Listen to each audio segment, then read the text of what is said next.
Hello students, नमस्कार। मैं doctor सीमा Saxena GSM college Weber से आज फिर से आपके लिए एक और वीडियो लेकर आ गई हूँ। जैसा कि आपको पता ही है कि हमारा टॉपिक चल रहा है समिट। समिट के बारे में मैं आपको समझा रही हूँ आजकल।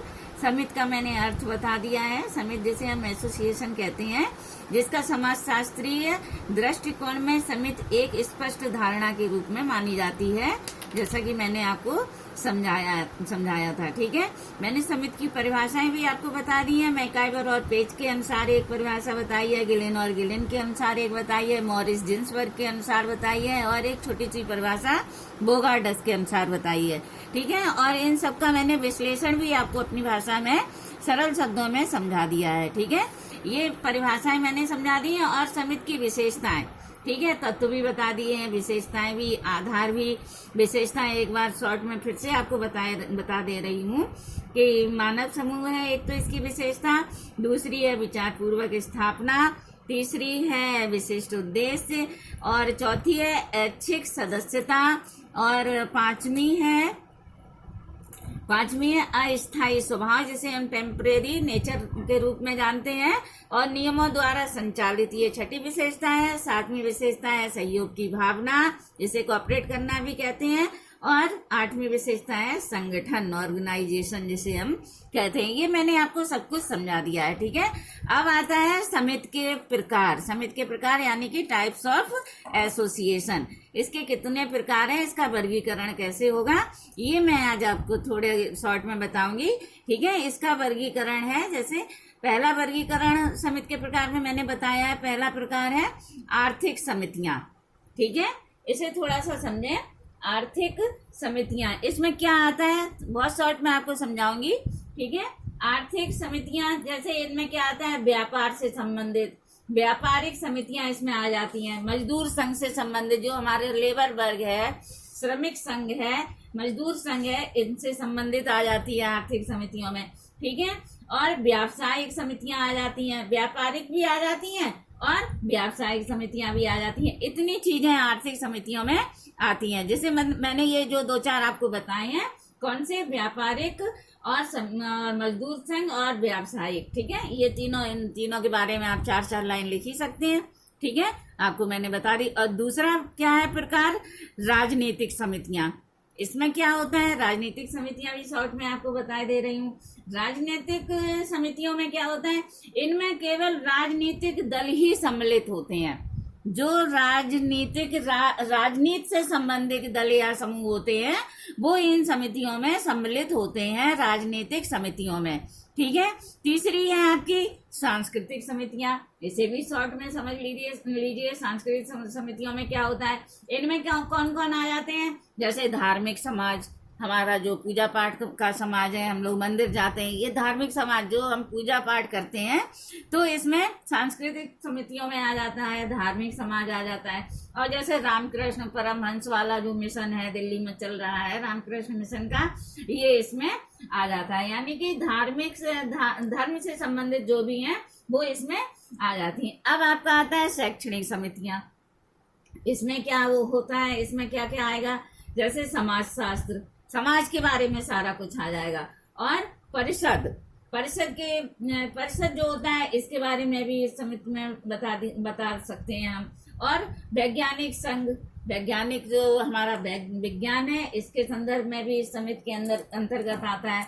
और शिक्षा मंडल आ जाते हैं इसमें।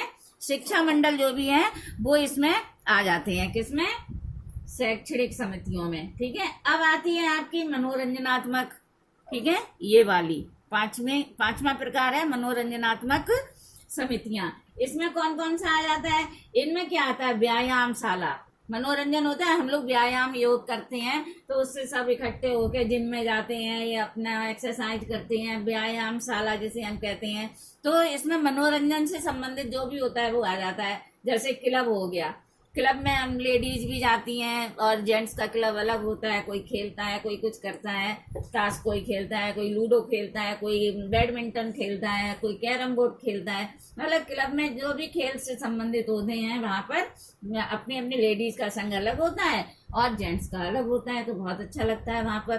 तो ये किसमें मनोरंजनात्मक समितियों में आ जाता है। और नाट्य मंडल, इसमें नाट्य मंडल भी आ जाता है, जो हम लोग प्ले करते हैं, नाटक करते हैं, वो भी इस समिति के ही अंतर्गत आता है। लेकिन इनके जो वो किरदार होते हैं, सबका अलग अलग पद एक पोस्ट के हिसाब से दे दिए जाते हैं। संचालन, जैसा कि मैंने कल आपको बताया था, संचालित करने के लिए एक, जैसे नियमों द्वारा संचालित मैंने एक विशेषता बताई थी, तो इसमें वो भी आ जाता है। ठीक है, और इसमें क्या आ जाता है, नाट्य मंडल और खेल कूद परिषद भी इसमें आ जाते हैं। खेल कूद, जैसा खेल, मतलब कोई क्रिकेट खेलता है, कोई बैडमिंटन खेलता है, कोई हर कोई खेल इसमें आ जाते हैं। किसमें, मनोरंजन से जो भी संबंधित है सब इसमें आ जाता है। ठीक है, ये तो हो गया हमारा मनोरंजनात्मक समितियां। एक और बचता है प्रकार, कौन सा, सेवा में समाज कल्याण समितियां।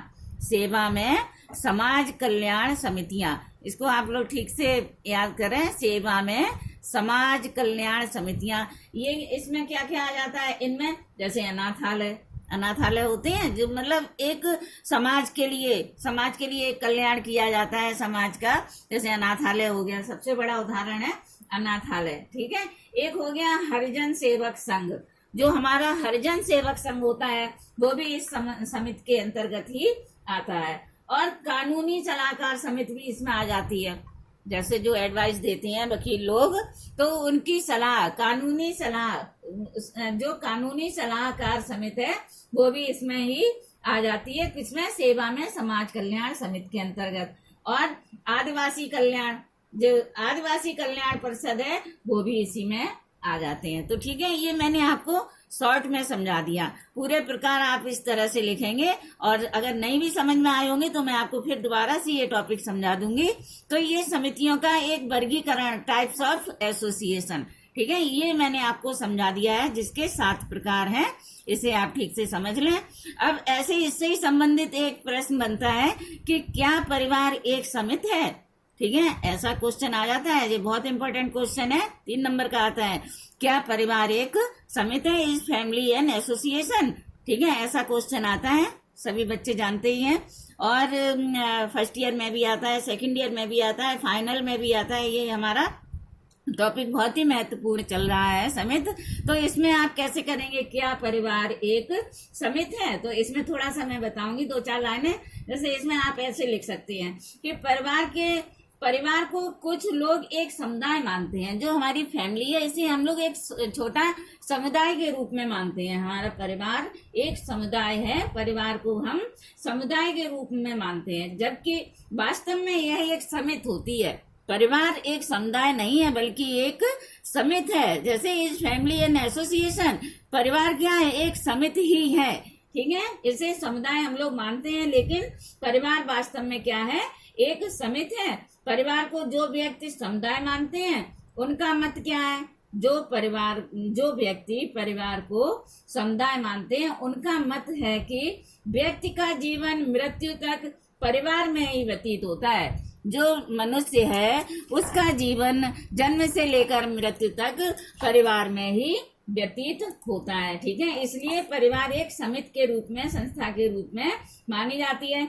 इसलिए परिवार एक समुदाय है। ठीक है, इन्होंने तर्क किया है इस बात पे कि व्यक्ति का जीवन मृत्यु तक परिवार में ही व्यतीत होता है, इसलिए परिवार एक समुदाय है। ठीक है, परिवार क्या है, एक समुदाय है। ये है कहावत, ये कहावत है आदिकालीन परिवार पर तो सटीक बैठती है। जो आदिकालीन परिवार हैं उन पे तो बिल्कुल ठीक ठाक बैठती है, परंतु आधुनिक परिवार पर नहीं। जो हमारे वर्तमान में परिवार हैं, जो आजकल के परिवार हैं, उन पर ये कहावत बिल्कुल ठीक नहीं बैठती। ठीक है, तो आज के युग में कुछ निश्चित उद्देश्यों को लेकर परिवार की स्थापना होती है। जो हमारा आज का युग है, इसमें हमारे कुछ निश्चित उद्देश्य हैं, उन पे ही परिवार की स्थापना होती है। परिवार अपने सदस्यों की महत्वपूर्ण आवश्यकताओं की पूर्ति अवश्य करता है, लेकिन उसका सभी आवश्यकताओं की पूर्ति परिवार नहीं करता। जो उसकी सभी आवश्यकताएं हैं उसकी पूर्ति परिवार नहीं कर पाता। इसी कारण परिवार के अलावा वह अन्य समितियों का भी सदस्य बनता है। ठीक है, तो आपने ये शॉर्ट में समझ लिया क्या परिवार एक समिति है। तो ठीक है, इसे आप ऐसे ही लिखेंगे। जो मैंने आपको कम शब्दों में बताया है। आज के लिए बेटा केवल इतना ही।